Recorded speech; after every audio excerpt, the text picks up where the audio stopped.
Ciao Juventini of the world, my name is Giuseppe, welcome back on the channel. I hope you're all doing well. Yes, Serie A 21-22 is over, so what can we talk about until the 4th of July when Juventus will gather themselves again all together to start pre-season of 22-23? Yes, you guessed it right, we will speak about Mercato. In that video, Sergei Milinkovic-Savic, the dream. We'll speak about Thomas Partey, an old dream of 2020 that I was already speaking about long time ago. We'll speak about Adrien Rabiot with some offers from Premier League offer for Paulo Dybala, or will he stay in the stadium where he played yesterday in San Siro? We will discover all these news in that video. Start taking a habit, my friends. Until the new season, I want you to take the habit of putting a maximum of like every time that you are watching the video, at least if you like the video, but also to subscribing. Nearly 18,000 Juventini on the channel, that would be really beautiful. Can we reach it? It's a big challenge, but can we reach it before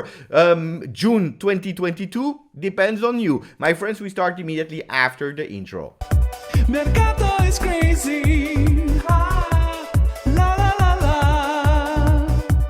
Starting with the Italian front pages, I'm really curious what they will start also speaking about, as we know that Mercato start officially on the 1st of July. Corriere dello Sport is already indeed speaking about Mercato. They are not even speaking about a Juve player, or they are showing Paulo Dybala, but behind him you see the logo of Inter. Giù le mani da Leao. Take your hands off from Leao. Apparently they are putting a clause, or there is already a clause, I'm not sure, from 150 million. You know that from the moment that there is a new jewel in Serie A, English Premier Team, but also Paris Saint-Germain and so on, they are immediately on the players. Serie A will have to fight a lot in this summer mercato to keep their best talents. But they are also speaking about the Roma that tomorrow will play a European Cup. I tell you already immediately, I will probably support the Roma. I know that I'm not supporting Italian teams in Europe. I have no problem with Roma. Let them win. Why not? Why not? They are also speaking about Perisic. We will come back on that in a few minutes. My friend Gazzetta dello Sport is speaking about the Scudetto celebration of Milan yesterday. Drama there yesterday in Milano, with more attention to mocking Inter and Hakan Çalhanoğlu that celebrating their own title. Really strange, but they're also speaking about Paulo Dybala. I told you, because yesterday there was a charity game organized by Eto'o, mighty player, big player. Unfortunately he played also at Inter, but we can't doubt of the talent of Eto'o. But yesterday before the game you saw Paulo Dybala super happy to meet Javier Zanetti. Of course they are both Argentinian. Of course Paulo Dybala was watching Javier Zanetti when he was a kid. Yesterday he was all smile, he was not crying yesterday. The supporters of Inter, after 7 years of hating on Dybala, overrated player, yesterday they had a really great flag writing Paolo, ti aspettiamo. Paolo, we are waiting for you. Paulo Dybala, I already told you and I repeated you so many times for the believers that he would go to Tottenham. I told you he will not go to Tottenham, and it was reported also in OneFootball today that Paratici is absolutely not convinced, and he's also talking with Antonio Conte. We don't know if Antonio Conte will stay or not, but Paratici is saying no to Dybala. I repeat you, and I already explained to you that Paratici was the one that was not even talking anymore to Paulo Dybala when he was at Juve. He said, no, I will never sit again on the table with you. I will never renew your contract, because they were not speaking to each other. Would have been really strange for me to see Paratici buying Paulo Dybala for Tottenham. But where can he go? Inter, because OneFootball is saying that Inter is considering giving him a 4-year contract, and it was not the only one reporting that, because Nicolas Kira was saying he's step closer, so close to join Inter for 3 years instead of 4, maybe 3+1. For 7 million a year. Speaking about Inter and Perisic, they had their meeting. Inter increased their offer from 4.5 to 5 plus bonus to reach 6 million. Quite easy to reach the 6 million. Perisic is waiting. He's waiting because he wants to analyze also the other offers that he received from Premier League that are probably higher than the 5 million that were offered by Inter. But also Juventus is not a mystery. I can tell you that Juventus is quite far away from Perisic. It's really further away than we were speaking last week. But it is not over. Juventus will have to be fast. Fast is a key keyword in that mercato, because not only Champions League will be anticipated, but also Serie A. Serie A starting again the 14-15. At the end of August, we will already have played 4 games of Serie A. Disaster because the calendars changed a lot because of Qatar 2022, I'm sorry. But Champions League will already start with the first games on the 3rd and 4th of September. Everything is changed. Also in October, there will be games, my friends. Juventus, because of the historical points, we are in the second group of people. We have Milan in the first, and then Juventus in the second, third for Inter, and fourth for Napoli. Why am I speaking about the dates and why should Juventus be fast? Because we have bad news. The news of Federico Chiesa, reported by Gazzetta dello Sport and Fabiana Della Valle, who is saying we will not see him before October. Is that something new? Is that something shocking? It is absolutely sad. Shocking and surprising? No, because I remember you that on 18th of January 2022, I was already reporting the words of Albanese and Monblano that were saying that the first serious game of Federico Chiesa, we would not have seen him before January 2023. That doesn't mean that we will not see him on the pitch before 2023, but the really serious game, because you know that coming back from an ACL, you need some time to create some new habits with your legs, with your knees, knowing how you have to play again. You can't play immediately 90 minutes because there is a really big high risk of again repeating that injury, and we want to avoid that. So I know it's the really bad news of the day. I know that you will be sad, but Federico Chiesa not before October on the pitch, and that means that he will already miss 12 games of Serie A plus the Champions League. When will we see him? Because of the international break, when in November they will all leave, and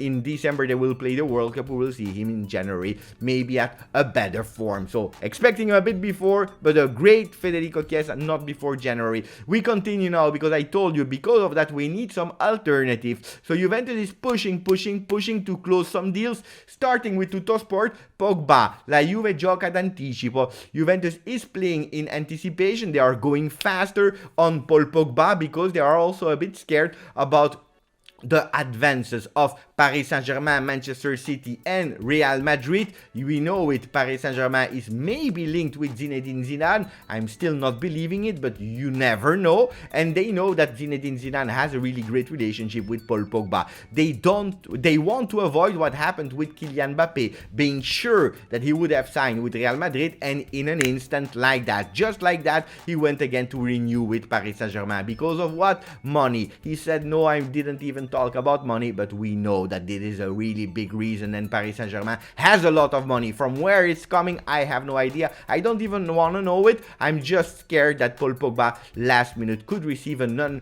offer that he can't refuse. Speaking about that, we also have to speak about the right side of that double page, about Adrien Rabiot, because I told you not a lot of people and players are untouchable at Juventus, especially not in the midfield, except of Locatelli and Zakaria, and another name that I will reveal you in a second.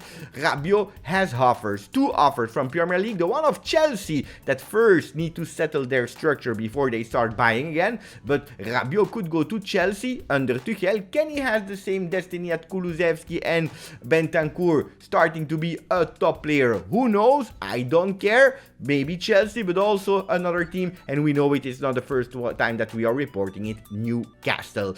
There is Guido Tolomei that is reporting some news, and I told you about the dream that we didn't want to give up on. It is Sergei Milinkovic-Savic. He's saying that it will be really difficult, because we have to convince Lotito, because it costs a lot of money and so on, but Juventus didn't give up at the moment. They are doing serious business. It is on the top priority. Imagine Pogba and Sergei Milinkovic-Savic together with Locatelli in a midfield. Mamma mia. Of course, that means that Rabiot needs to leave. Maybe even McKennie needs to leave. If it would fail, we know that Cherubini is still in London. He's still there. He's speaking with a lot of teams, and one of the teams is Arsenal. Maybe a swap between Arthur going from Juventus to Arsenal and Thomas Partey coming to Juve. It's not the first time that we are speaking about Thomas Partey on the channel.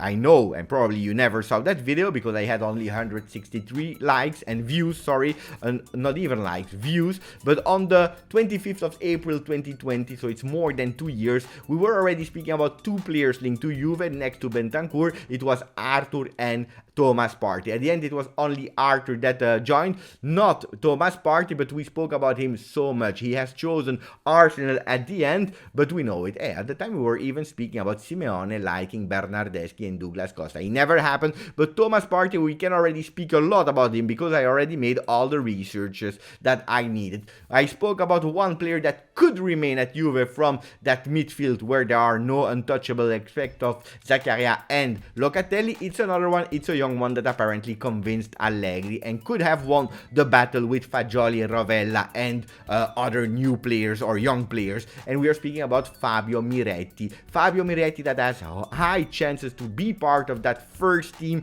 22-23. I can only be happy. Not the same destiny for Marleaque that could go or back in another team on loan in Serie A or back in France where he come from, because we know that he coming from Marseille. So pay attention to that. There is another player from under 23 that can be tested, so we are not 100% sure yet at the moment that he can integrate that first team, but can be tested in the summer in that pre-retiro, and we are speaking about Mattias Soulé.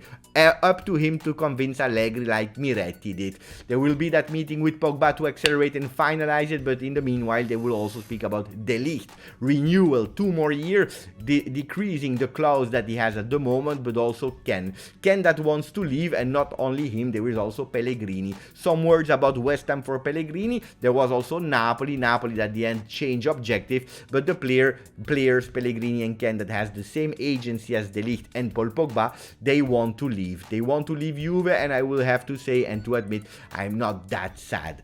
Speaking about the wings, not only Di Maria that should be the first announced player by Juventus, there is also another player, and we are speaking about Kostic, a player that is playing in Germany, Serbian player like Milinkovic-Savic, like our player Vlahovic, that could come and join Juventus because the value of the player is not that high, between 10 and 15 millions, 1 more year of contract with his actual club. A player that is playing on the left, I don't know him really much because he's playing in Bundesliga, and I don't care about Bundesliga, but pay attention to that name. That could be the low cost until Federico Chiesa is coming back. We are speaking about October, January. Do you remember? We just spoke about that. So pay attention to Kostic, who will come in details if the name appear more on the papers. There is another player that could come back, and we are speaking about Merih Demiral.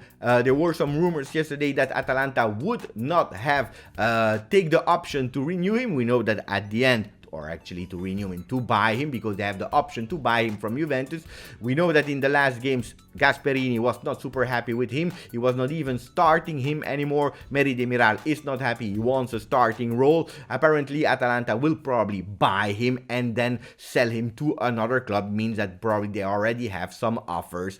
Other players, we have Kulusevski, Demiral, Mandragora, Ihataren, Ramsey, and Piazza. These are the biggest names that can bring some cash to Juve. Speaking about Kulusevski will definitely be bought by Tottenham. They're speaking about 35 plus the bonuses and so on and so on. It will reach a 45 million euro cash for Juventus, and these are money that we really need. My friends, this was it for the video. I hope you enjoyed it. I told you a lot of Mercato news. We can speak about it in another video going into detail, or maybe in a live. Don't forget, I'm counting on you. Maximum of likes, subscribe to the channel. Grazie, forza, Juve.